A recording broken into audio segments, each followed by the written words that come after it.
બની ગયેલા શિક્ષકો, બનાવતા શિક્ષકો અને વહાલા વિદ્યાર્થીઓ બધાને ખૂબ ખૂબ અભિનંદન. શિક્ષક દિવસ નિમિત્તે મને એક વાત યાદ આવી. 7-8 વર્ષ પહેલાં મેં અહીંયા એક ઓડિયો વિઝ્યુઅલ કરેલું કે શિક્ષક કેવો હોવો જોઈએ. આ છાપ મનમાંથી લોકોની જે ભૂસાતી જાય છે એ આપણે પાછી લાવવી પડશે.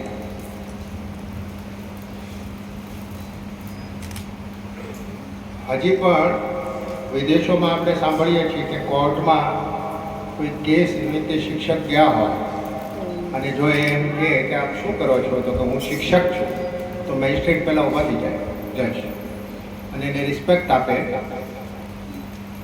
એ એટલા માટે આપે છે કે આપણે જ્યારે નાના હોઈએ ત્યારે આપણી પાસે માતાએ શીખવેલું બધું જ હોય છે, પણ આ દુનિયામાં જવા માટે જે આપણે શિક્ષણ જોઈએ છીએ એ શિક્ષણ તો શિક્ષક જ આપે છે. અને આજે જે કાંઈ અમે લોકો છીએ એમાં શિક્ષકનો જ રોલ છે. મોટા ભાગે શિક્ષકનો એમ નહીં કહું, પણ શિક્ષકનો જ રોલ છે. એટલા માટે કે હજી પણ જે લોકો ભણતા નથી અથવા ઓછું ભણે છે એની લાઈફ અને આપણી લાઈફમાં કેટલો ફરક છે એ આપણે નજરે જોઈ શકીએ. શિક્ષણ કેવું હોવું જોઈએ તમે બધા વાંચો છો, જાણો છો, તમે શિક્ષક છો, એ વિશે મારે કંઈ કહેવું નથી. પણ અહીંયા તમે એક જન્મદિવસ ઉજવો તો જ્યોતિનો. અત્યારે સ્વિટ્ઝરલેન્ડ છે, આવતા અઠવાડિયે હું જવાનો છું. એ 1.5-2 વર્ષથી ત્યાં છે. અને શિક્ષણ વિશે જ્યારે હું અહીંયા સાંભળું ને ત્યારે મને નવાઈ લાગે કે એ 3જા ધોરણમાં હોવા છતાંય એમની સ્કૂલ 3 કલાક, 3 કલાકમાં 1.5 કલાક પછી એને ઘરે આવવાનું અને ઘરેથી પાછું જવાનું. સ્કૂલની પસંદગી સરકાર કરે, તમારે નહીં કરવાની. તમારા ઘરથી સૌથી નજીક હોય ત્યાં જવાનું.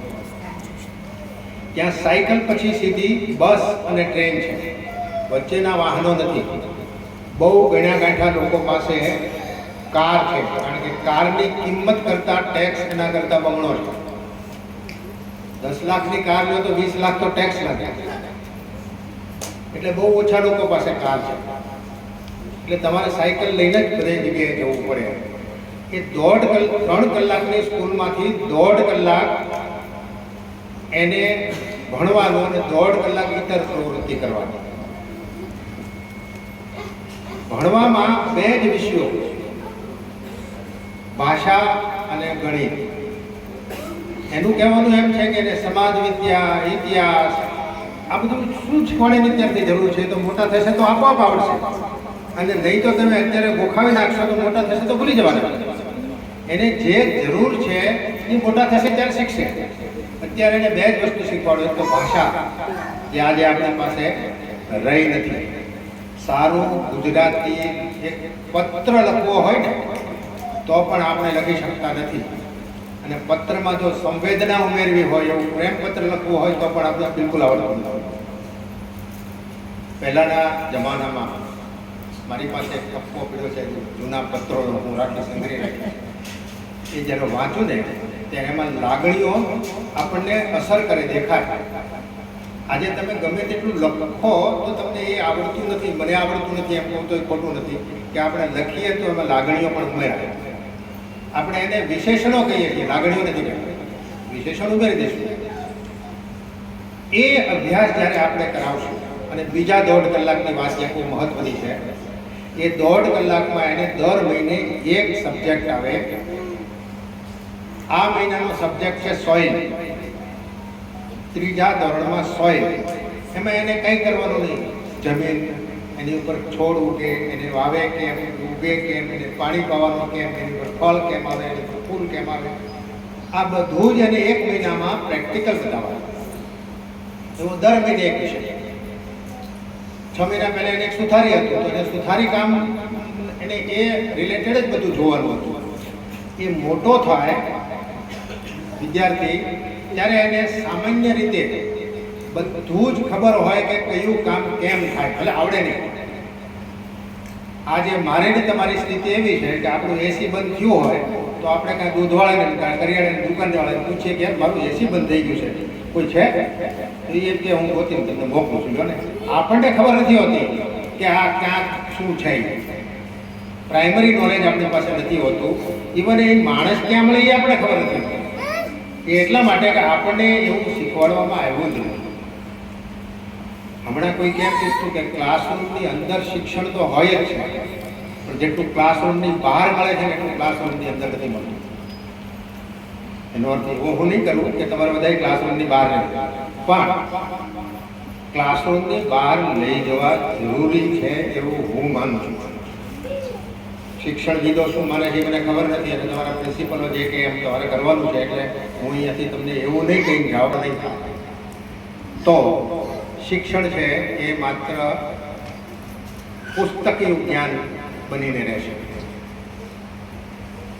શિક્ષક વિશે પણ મેં કીધું, આ બધા શિક્ષકો બન્યા છે, તો શિક્ષક કેવો હોવો જોઈએ એના માટે આપણી પાસે ગુરુ બ્રહ્મા ગુરુ વિષ્ણુ હમણાં બોલ્યા, અને ગુરુ ગોવિંદ દોનો ખડે કિસકો લાગુ પાય, બલિહારી ગુરુ આપકી ગોવિંદીઓ બતાય. ભગવાન કરતાં પણ એને કીધું કે ભાઈ તમે ભગવાન તો છે જ તે, પણ તમને સૌથી પહેલાં પ્રણામ, કારણ કે તમે મને ન હોત તો મને ભગવાન કોણ બતાવો. એ ગુરુ એટલે એ શિક્ષક, અને એને આપણે યાદ કરવા જોઈએ. તમે બધા નસીબદાર છો. એ મારા અનુભવ પરથી હું એટલે કહું છું કે કદાચ પહેલાં કીધું હશે મેં કે મને મારા પ્રાથમિક શિક્ષકો જે 65-70 વર્ષ પહેલાં હું ભણ્યો છું એના આખા નામ મને આવડે છે. હાઈસ્કૂલના શિક્ષકોની અટક જ આવડે છે, અને કોલેજના શિક્ષકોને તો નામે આવડે. આ સાચું કહું. પણ મારા શિક્ષકો ચંપાબેન જગન્નાથ મહેતા આખું નામ મને આવડે છે. ઘનશ્યામભાઈ વ્રજલાલ વ્યાસ આખું નામ આવડે. એ એટલા માટે આવડે છે કે એને જે મારા મગજમાં ભર્યું છે એ સંપૂર્ણપણે માણસ બનાવવાનું કામ કર્યું છે, એટલે મને એનું નામ આખું યાદ છે. અને તમે લોકો બધા નસીબદાર છો કે તમારું આખું નામ, આ છોકરાઓ 70-80 વર્ષના 90 વર્ષના થશે ત્યારે પણ તમારું આખું નામ એને યાદ છે, તમારો ચહેરો યાદ છે, તમારો ફેસ યાદ છે. એટલું સરસ કામ તમને મળ્યું છે, એ તમે સૌ નિભાવો જ છો. પ્રિન્સિપાલને પણ હું એનો આભાર માનું કે એણે મને આ તક આપી. આ પ્રિન્સિપલ નાની એવી હતી ને તો લાફિંગ ડોલ હતી, હંમેશા હસતી. થોડીક મોટી થઈ એટલે ગંભીર થઈ, પછી મને મળે એટલે આમ ગંભીર થઈને રહેતી. એટલે એને એમ કીધું ગંભીર નહીં થવાનું, તારે મારી જોડે તો હસતું જ રહેવાનું. એટલે આજની તારીખમાં એ ક્યાંય ઊભી હોય ને જો મને હું સામે આવું એટલે પહેલું હસી લઉં. આજે પણ હસી. તો thank you principal for giving me this opportunity, અને તમને બધાને ખૂબ ખૂબ અભિનંદન.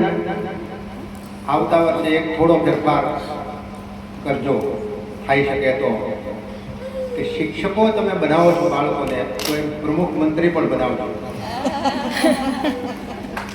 એક બાબાભાઈ પણ બનાવજો. એને શીખવાડજો કે આ સંસ્થા કેવી રીતે ઊભી થઈ છે, અને એને પછી બોલાવડાવજો અહીંયા કે આ સંસ્થામાં આટલું કામ કર્યું છે. એક કાંતિકાકા બનાવજો, એક મફતભાઈ બનાવજો, એવા પણ લોકોને બનાવજો. માત્ર શિક્ષકો જ બનાવવા એવો નથી, ટ્રસ્ટીઓ પણ બનાવજો. અને એ બનાવશો તો સંચાલન કેવું કરવું, કેવી રીતે થાય છે એ પણ એને ખબર પડશે. આપણે સમજતા શિક્ષકો એકલા નથી બનાવતા, એમાં પટાવાળા બનાવીએ છે પટાવાળા. તો પટાવાળા બનાવીએ તો પ્રમુખ મંત્રી પણ બનાવાય. તો આવતા વર્ષે એટલે પ્રિન્સિપલો ધ્યાનમાં રાખજો કે એમાં પ્રમુખ મંત્રી પણ બનાવજો, અને ટ્રસ્ટીઓ પણ બનાવજો, અને આખું ટ્રસ્ટનું સંચાલન પણ તે દિવસે એ લોકો કરે. અમારી ખુરશીઓ પણ તે દિવસે બેસે એવું કરાવજો. એનાથી એક એને આનંદ પણ આવશે, અને એને ખબર પડશે જવાબદારી શું છે, આગળ કેવી રીતે જવાય છે, અને દરેક વ્યક્તિને એમના પોતાના કરતાં વધારે ઊંચું સ્થાન મળે તો એને ગમે, અને એને ગમશે તો એ પ્રફુલ્લિત રહેશે. કે પ્રફુલ્લિત રહેશે તો તમારું આવતીકાલે પાછું તમે જે પીરસશું એને મગજમાં બેસશે. સૌને ખૂબ ખૂબ અભિનંદન. Thank you.